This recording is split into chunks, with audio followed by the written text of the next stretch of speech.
तो अभी now what shall we do is we will go for the second phase. इस video में हम अभी मिडिल सेरेब्रल टेरिटरी स्ट्रोक के लोकलाइजेशंस के बारे में पता करेंगे. Okay, so middle cerebral artery obstruction होगा, ब्रेन में कौन से एरिया में इन्फार्क्ट होगा और उसके कारण patients presentation, how the patient will present. So we localise that as per the clinical symptoms and the clinical signs, and we will detect that it is a middle cerebral territory. Which part, what part, we will decide the site of lesion or the obstruction. So उससे पहले let us clarify one thing. I will be going through simple diagrams, no complications, no delving into the deepest part of neuroanatomy and each circulation state.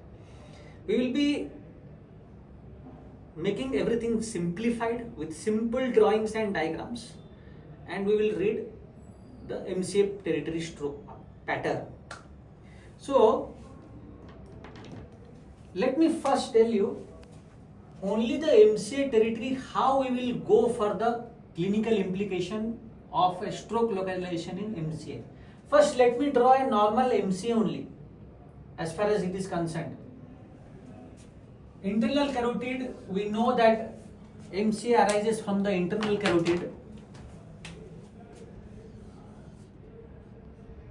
and internal carotid MCA is derived. I am drawing just the MCA part first, then I will go for the diagrams in the brain. So first MCA ऐसा दिखता है.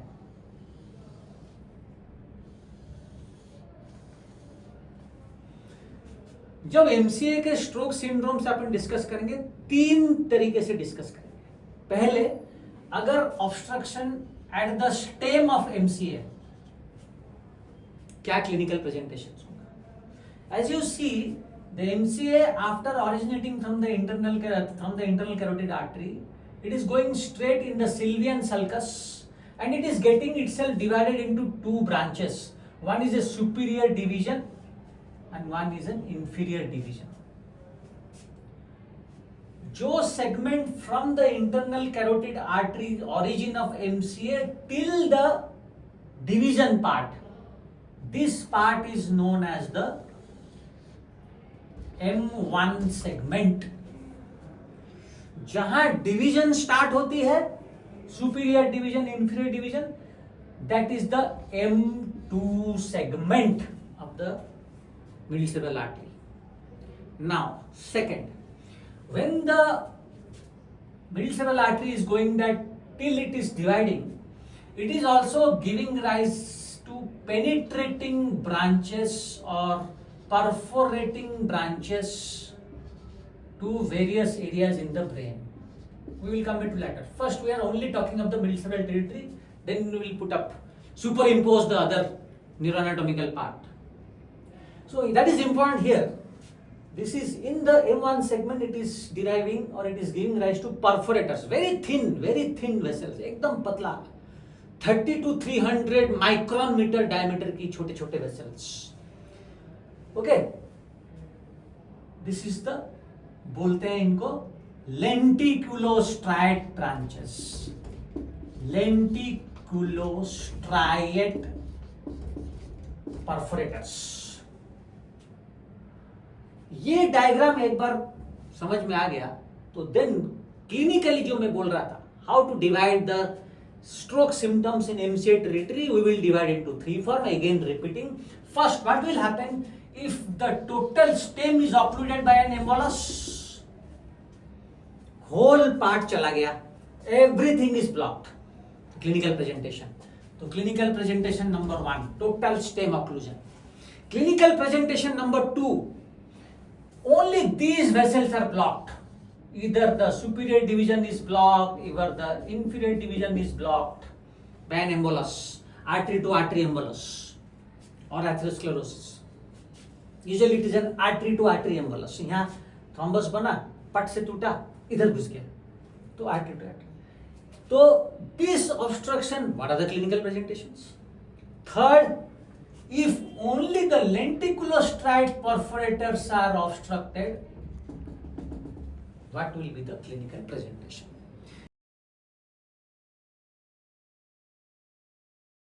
So before we embark, आगे जाने से पहले, let us see the basic blood supply of all the territories. ये lateral section of brain, if you see here, the anterior cerebral artery is supplying a small part, that is a small strip in the superior surface of the brain. This part is by the anterior cerebral artery. Frontal, parietal, a strip. The whole of the lateral surface is supplied by the middle cerebral artery, a large chunk. And this occipital pole is supplied by the posterior cerebral artery. Here the medial temporal lobe, upper half and lower half, is contributedly supplied by some branches of the posterior cerebral artery and some perforators of the anterior cerebral artery in the most medial part. So basically we will be talking, this is the lateral surface, sagittal section, this is a coronal section. Coronal section में ये frontal lobe का part जो medial coronal section, anterior cerebral artery, this whole chunk is supplied by the middle cerebral artery, and this is supplied by the posterior cerebral artery and some anterior cerebral artery. So in these two diagrams, for the convenience purpose, I have drawn the middle cerebral artery and I have shown the areas it is supplying.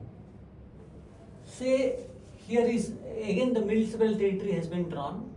This is the M1 segment, this is the M2 segment, superior division and inferior division.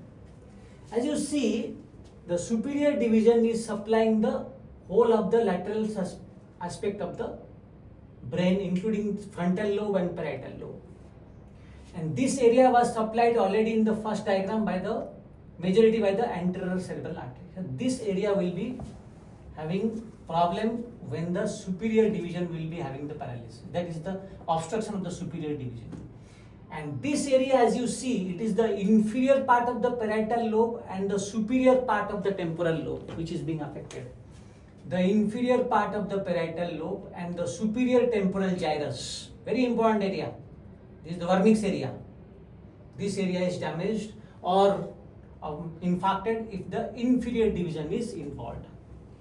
And the same thing I am showing the coronal section, showing the perforators. Before the arising of the M2 segment, the M1 segment is giving rise to perforators. Now see here what are the supply of the perforators. The perforator is supplying mainly the internal capsule, genu and the inferior limb of the internal capsule, caudate nucleus some part, and the globus pallidus and putamen. So here the basal ganglia with internal capsule, they are getting the perforators, lenticulostriate branches.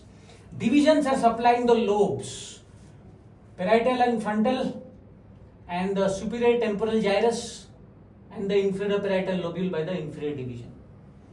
Okay, so this is how we will now further go ahead.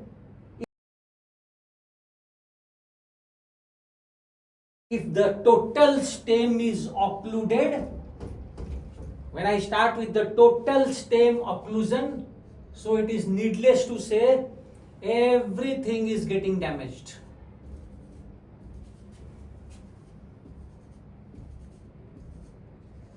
Big infarct, total stem occlusion. So what will be the clinical features in total stem occlusions? So when the total stem will get occluded, क्या क्या होगा? First, on the opposite side of the body, contralateral hemiplegia.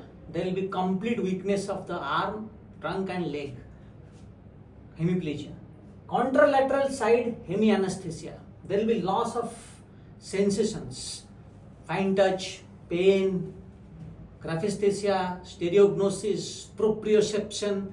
All this will be gone because of parietal lobe involvement, sensory area, sensory parietal cortex. Motor cortex, hemiplegia. Okay. Contralateral homonymous hemianopia. Okay. Ipsilateral gaze preference. The patient will look to the same side of lesion. Say for example, there is a middle cerebral territory stem occlusion on the right side. the patient will have left-sided complete hemiplegia, hemianesthesia. Homonymous hemianopia means the patient is not able to see this half of the visual field, that is on this eye. The temporal half of the visual field is gone, and on the right eye, the nasal half of the visual field is gone. There will be homonymous hemianopia. Ipsilateral gaze preference. The patient will look to the same side of infarct. दोनों आँख same side of in fact को देखेंगे. Hemiplegia इधर देख रहा है, same side brain जहां पे लीजन है, मिडिल सेरेब्रल टेरिटरी ऑक्लूजन है. So ipsilateral gaze preference. And on the contralateral side there will be facial paralysis, which is a supranuclear type of facial palsy. That is, only the lower part of the face is involved because it is a supranuclear facial palsy. Corticobulbar fiber gaya hai because of the brain infarct here. So as we know, the upper half of the facial nerve nucleus is bilaterally innervated and the lower half of the facial nerve nucleus is only innervated by the contralateral side. So the corticobulbar fibers is gone, and the contralateral side there will be facial weakness involving the only lower part of the face. Now this will happen in general in a case of stem occlusion. Then the clinical presentation will differ whether the dominant hemisphere is involved or the non-dominant hemisphere is involved. Say for example, the dominant hemisphere is involved. If the dominant hemisphere is involved, we will add what are the clinical presentations. Say for example, this patient is having a stroke or middle cerebral territory occlusion on the left side, that is the dominant hemisphere. Okay, so we will add the dominant hemisphere contains the speech area, speech, Broca's area, Wernicke's area, motor area, that is the motor cortex, frontal lobe, inferior frontal lobule, Broca's area is there. And the Wernicke's area is there, perisylvian, inferior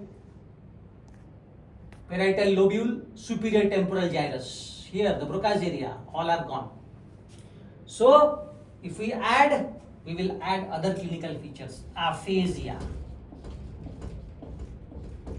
which is a global aphasia. Global aphasia. Not able to comprehend, not able to speak, not able to understand language, repetition gone, jargon. So, global aphasia. Not talking, not understanding anything. There can be also conduction aphasia. So aphasia tells us that the lesion is in the dominant hemisphere. Next, another interesting thing in the dominant hemisphere is involved.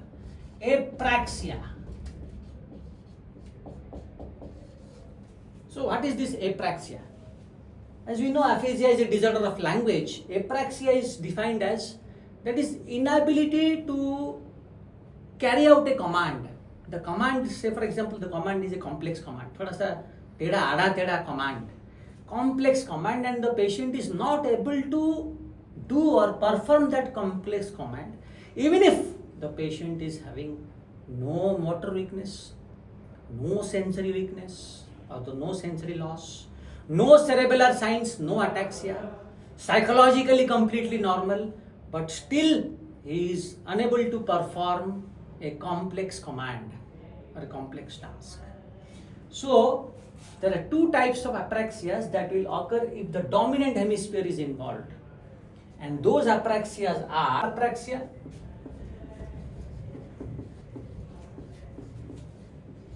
and ideational apraxia.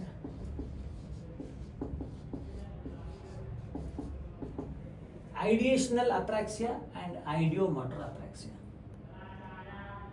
So if you ask the patient to brush, show me how to brush. So the patient won't be able to do it unless and until you give a brush to the patient. If somebody asks me how to brush, I will imagine that this is a brush, and I will show that instantly. I will show this is how I am brushing, or this is how I am brushing, or this is how I am holding an imaginary brush and brushing. But the patient of ideational apraxia will not be able to do that, perform that. He will say, I don't know, kya bol rahe ho? Okay. Now, what is ideomotor apraxia? If you give a complex command that in this hall, somebody asks me to on the fan, ceiling fan on karo. So I know that there is a switch there, I will walk. I will on the switch and the ceiling fan will go. But here, the patient can't do anything. You have to segmentalize each and every part of that task to make it easy. Like you have to say, udhar ghumo, start walking towards, now there is a switch, keep your finger on it. You have to segmentalize. That is ideomotor apraxia. So these two type of apraxia will be there in dominant hemisphere MCA territory. So to conclude, if a dominant cerebral hemisphere infarct is given by the MCA territory, stem occlusion, contralateral hemiplegia, contralateral hemianesthesia, contralateral homonymous hemianopia, ipsilateral gaze paralysis, that is the gaze preference, contralateral supranuclear facial palsy, involvement of the face, the patient will present with dysarthria because of involvement of the face. And if the dominant hemisphere is involved, then they will be having global aphasia, so various aphasias, and these two, ideomotor and ideational apraxia.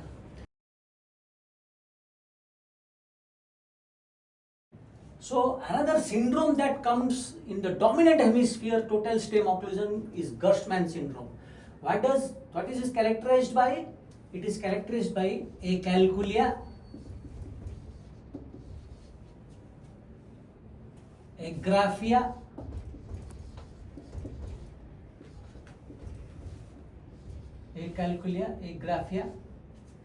finger agnosia, and right-left disorientation.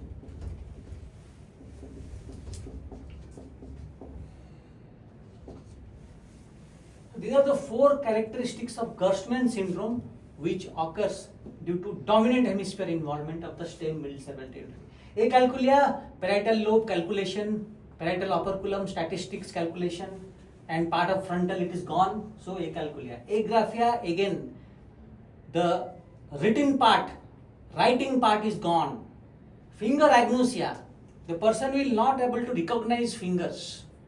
Say for example, we ask the patient to close eyes, and if I do like this and I will pinpoint a finger, I can recognize that you are touching my index finger, you are touching my ring finger, but that patient will not be able to do that.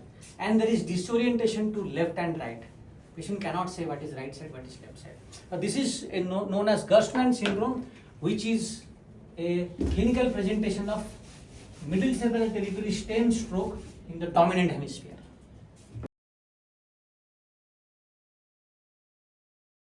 Now, if the non-dominant hemisphere middle cerebral territory stem is occluded, along with the other clinical presentations, separately, apart from aphasia and apraxia which was present in dominant hemisphere, in the non-dominant hemisphere we will add one thing, that is Hemi Neglect. Hemi Neglect. And one apraxia, we will add one or two. Which apraxias can occur in the non-dominant hemisphere? Constructional apraxia. Constructional apraxia and dressing apraxia. Most important, Hemi Neglect, constructional apraxia and dressing apraxia. Okay. So what is this Hemi Neglect? We have to understand.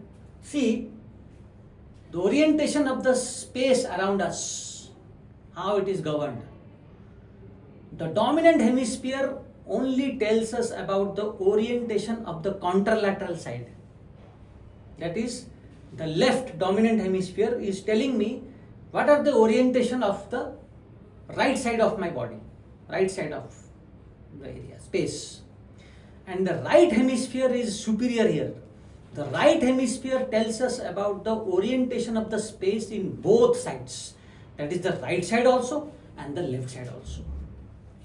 If there will be a lesion in the dominant hemisphere, I have no problem, because my right brain, which is intact, it is making me aware of the space contralaterally, ipsilaterally.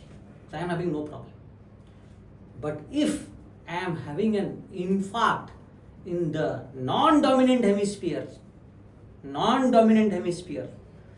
then first of all, to make it easier, both sides space is gone, but because of the intact left hemisphere, my right side space will be having no problem because the left is controlling the light. I will be having problem in the left side only. Left side, I am not having any awareness of the space of the left side. That is known as Hemi Neglect. So the person neglects left side of the body. The person will say there is no paralysis in the left side. The person will say if you touch, he will say I have nothing, you are not touching me. But remember, for that you have to simultaneously apply the stimulus. Visual Hemi Neglect. First ask the patient to keep both fingers. First individually ask. On the right side finger is moving, the patient will say yes, right side finger is moving.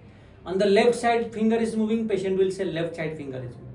But when bilaterally simultaneous impulse is thrown, which side hand is moving or the finger is moving, the patient will neglect the left, he will say only the right side of the finger is moving. That is known as Hemi Neglect.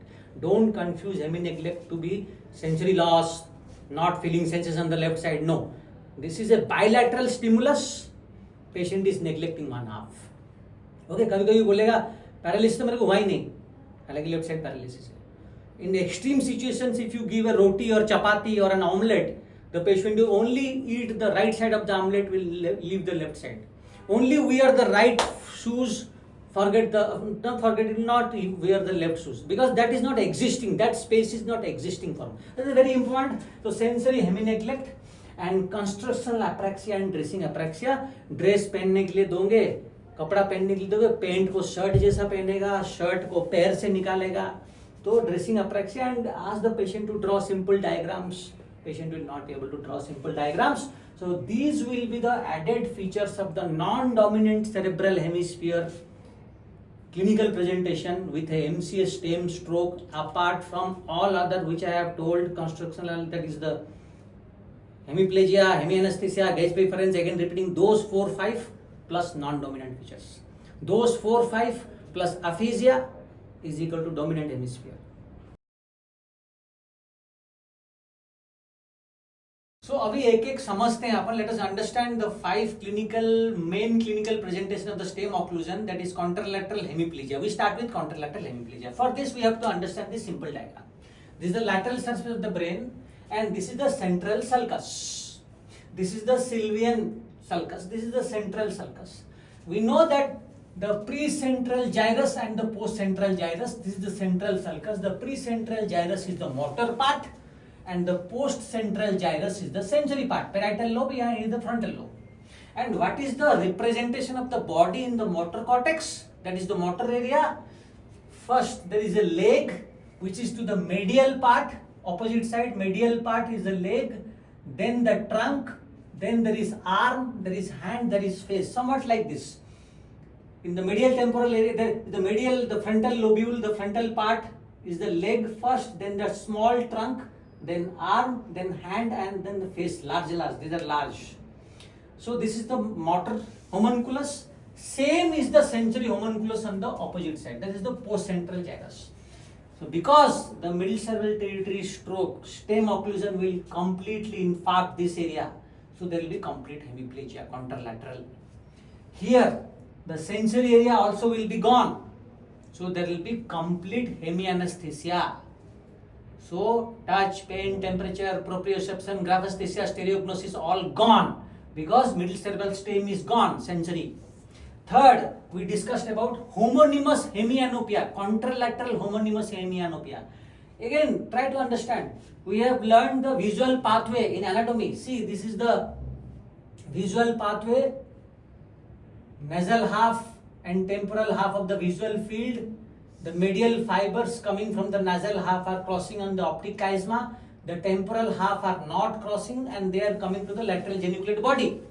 And we know that the nasal fibers represent the temporal half of the visual field, and the temporal fibers represent the nasal half of the visual field, medial part of the visual field.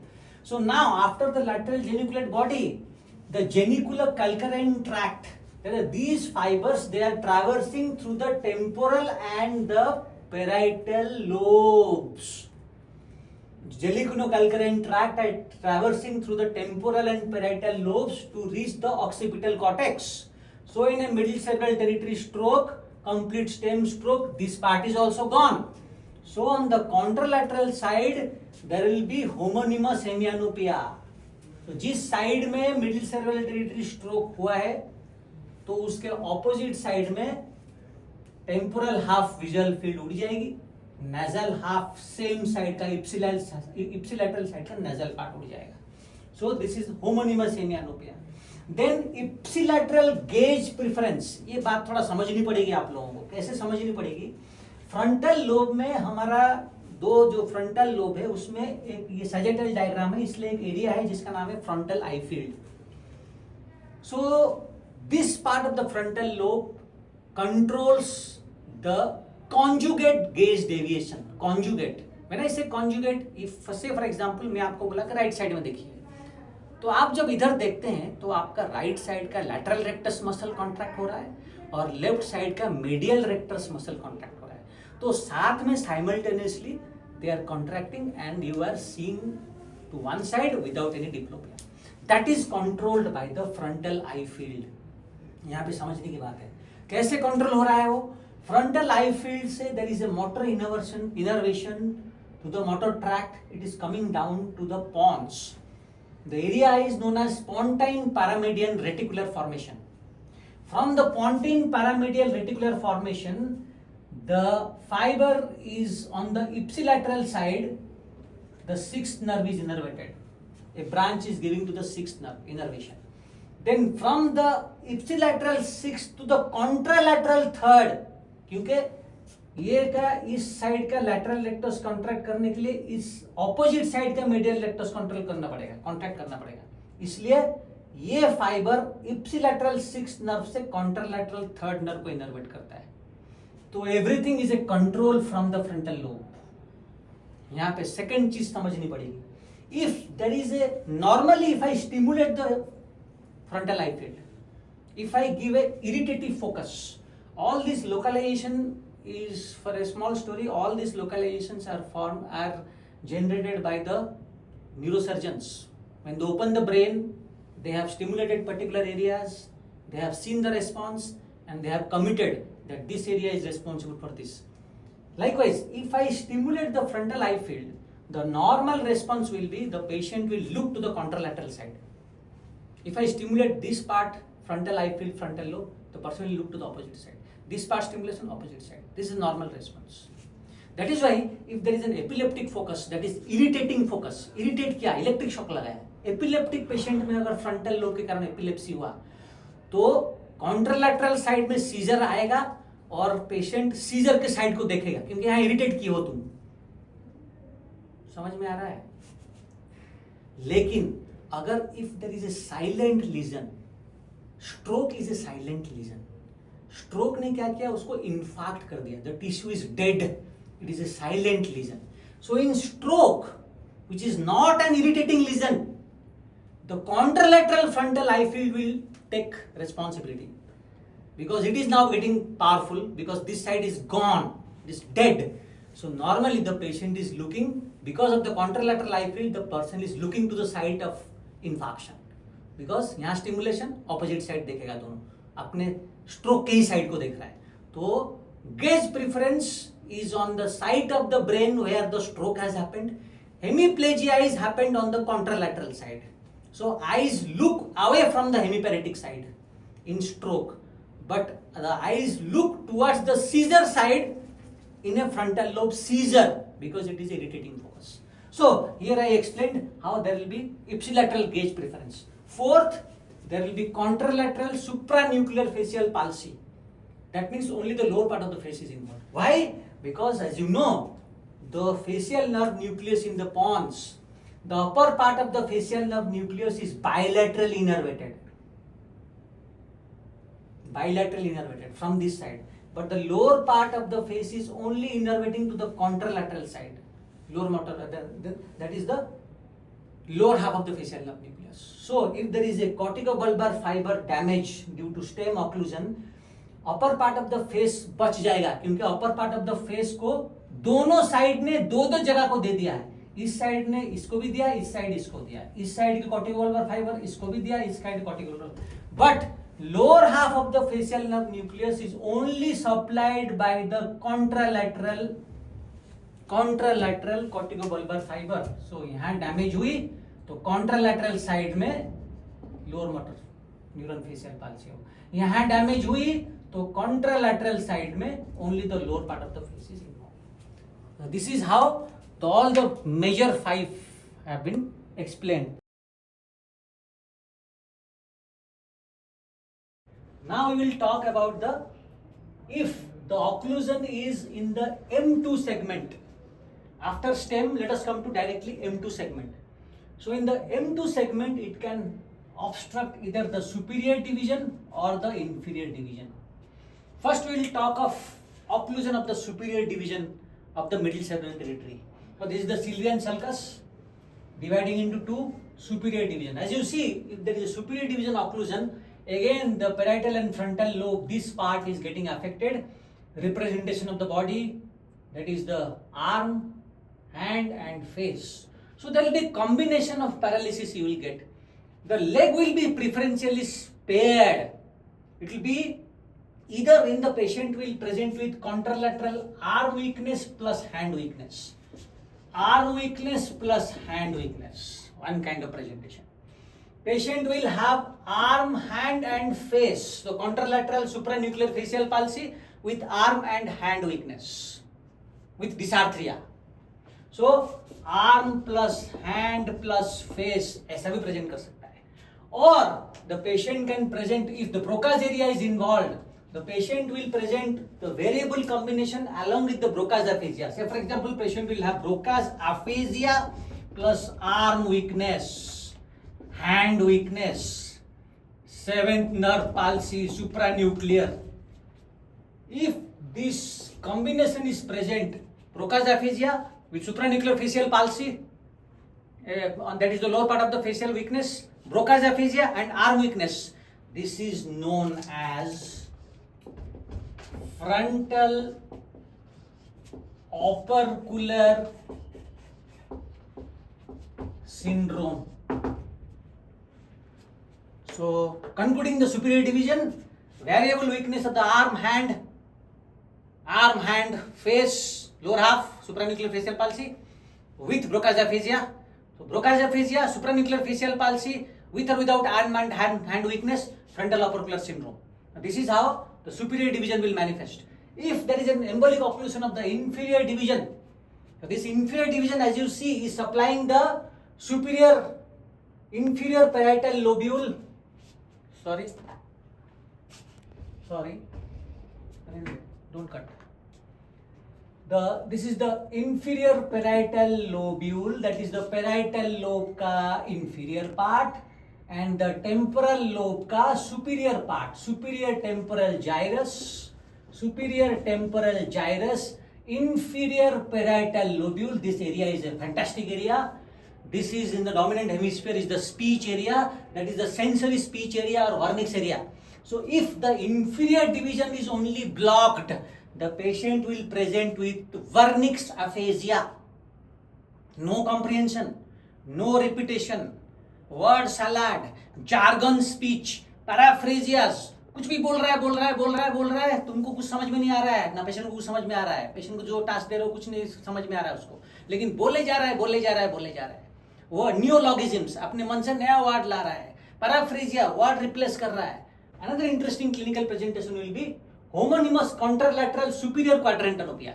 अब ये superior quadrant में क्यों हो रहा है? Because as you see in the temporal lobe, the geniculocalcarine tract fibers are traversing through the temporal lobe to the occipital lobe. And here when there is a damage, the temporal lobe involvement will cause opposite, that is superior quadrantopia. So there will be contralateral homonymous superior quadrantopia.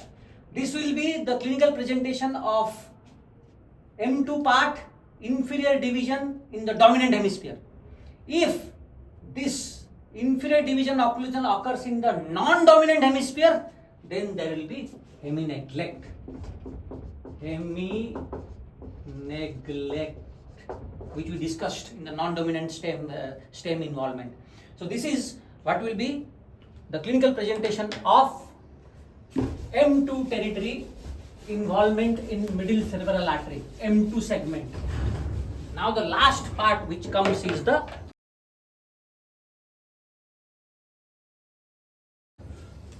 lenticulostriate part. That is, if there will be only occlusion of the lenticulostriate branches in the M1 segment. So these are very small vessels, perforators, as I told, 30 to 300 micron meter diameter, and if they are obstructed, they form very small lacune is a lake. Lacune means lake, Latin में बोलते हैं lake, और 1.5 centimetre जैसा छोटे छोटे इंफाक्ट्स बनाते हैं. तो अगर, and usually these vessels are obstructed due to atherosclerosis or lipohyalurosis.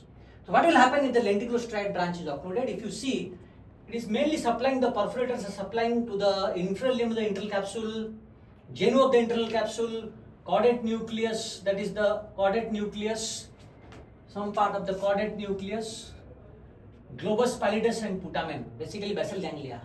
So what will happen here? There will be lacunar syndromes. Lacunar syndromes due to infarction of the basal ganglia. So क्या होगा?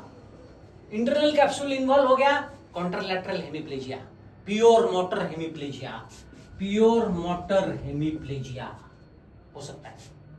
So अगर these lacunar infarct हुआ, तो internal capsule is supplied by the perforators. So there will be contralateral pure motor hemiplegia क्योंकि internal capsule is involved. Now look at the genu. The representation of the body fibers in the internal capsule is also like a homunculus. Genu area में again face, arm and trunk and leg हुआ है.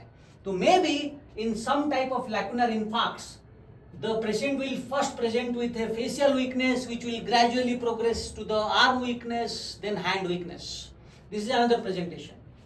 If there is involvement of the facial nerve nucleus, facial nerve, again corticobulbar fibers through the internal capsule, corona radiata, internal capsule, corticobulbar fibers are also traversing through the internal capsule to supply the face.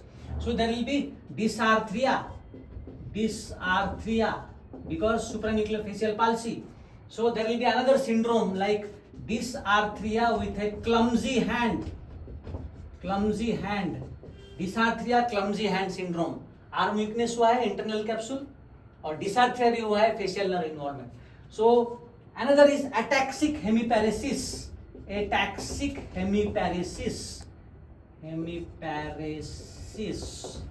Why? Because the cortico-cerebral path, that is the cortical fibers which are also giving supply to the cerebellum, are also involved.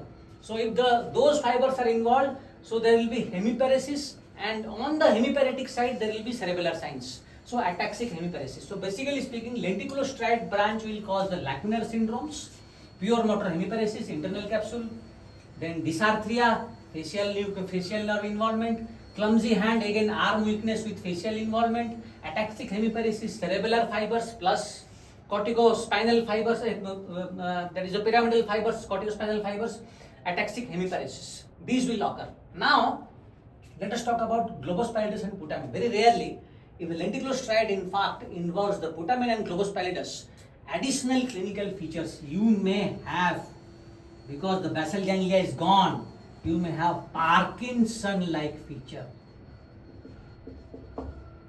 Parkinson's rigidity in the contralateral side, or you will have abnormal movement, athetosis or hemibalismus. Athetosis and hemibalismus can be a presentation of lenticulostriate infarct. So to conclude, we have discussed the anatomy of middle cerebral artery, stem occlusion, clinical features of the M2 segment occlusion, superior division, inferior division, and the lenticulostriate division separately.